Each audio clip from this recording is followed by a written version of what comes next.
Hoy vamos a hablar de una de las figuras más fascinantes y humanas de la Biblia, Pedro. Hoy vamos a hablar de una de las figuras más fascinantes y humanas de la Biblia, Pedro. En su historia no es la de un superhéroe perfecto, sino la de un hombre como tú y como yo, apasionado, a veces impulsivo, con miedos, pero con un corazón entregado a Jesús. En la vida de Pedro nos grita un mensaje poderoso.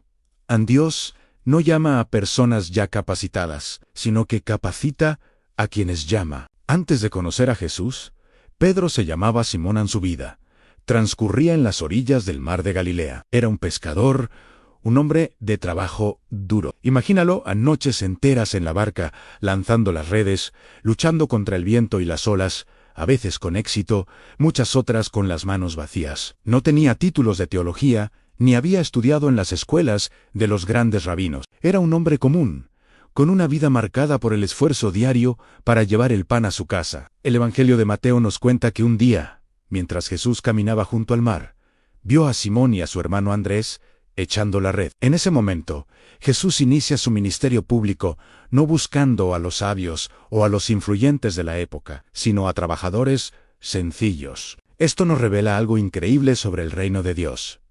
No se construye con el prestigio humano, sino con corazones obedientes. Y entonces, Jesús le dice a Pedro las palabras que cambiarían su vida para siempre: sígueme, y te haré pescador de hombres. La respuesta de Pedro fue inmediata. Dejó todo en las redes, la barca, su medio de vida, incluso su familia. Esto no fue solo un cambio de profesión, fue un cambio total de identidad. Seguir a Cristo no era añadir una actividad más a su rutina, era renunciar al control de su propia vida y ponerla en manos de Jesús. Fue un salto de fe radical. A partir de ese momento, Pedro vivió una aventura increíble. Vio a Jesús sanar a los enfermos, multiplicar panes y peces, y calmar tempestades. Fue uno de los 3 discípulos que presenciaron la transfiguración. Tuvo momentos de una fe asombrosa, como cuando, por un instante, caminó sobre el agua hacia Jesús, aunque luego el miedo lo hizo hundirse. Y tuvo el momento de revelación más grande de todos, cuando declaró: tú eres el Cristo, el Hijo del Dios viviente. Sobre esa confesión, Jesús prometió edificar su iglesia. Pedro estaba en el centro de todo. Pero la historia de Pedro también incluye momentos de profunda debilidad. A pesar de su valentía y sus promesas, llegó la noche más oscura. Mientras Jesús era arrestado, el miedo se apoderó de él en tal como Jesús había profetizado.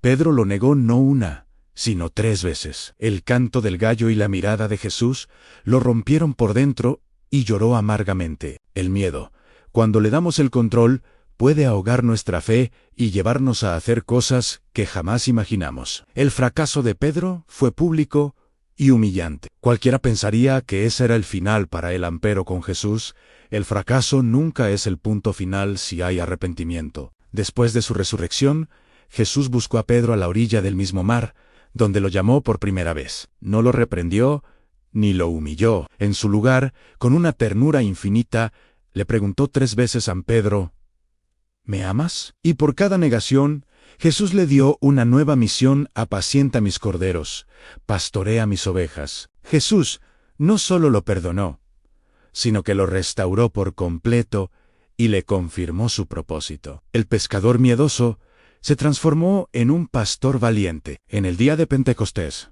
Pedro, lleno del Espíritu Santo, predicó con tal poder que 3,000 personas se convirtieron y se unieron a la iglesia. El hombre que negó a Jesús por miedo a una sierva se convirtió en una columna fundamental de la iglesia primitiva, dispuesto a morir por su fe.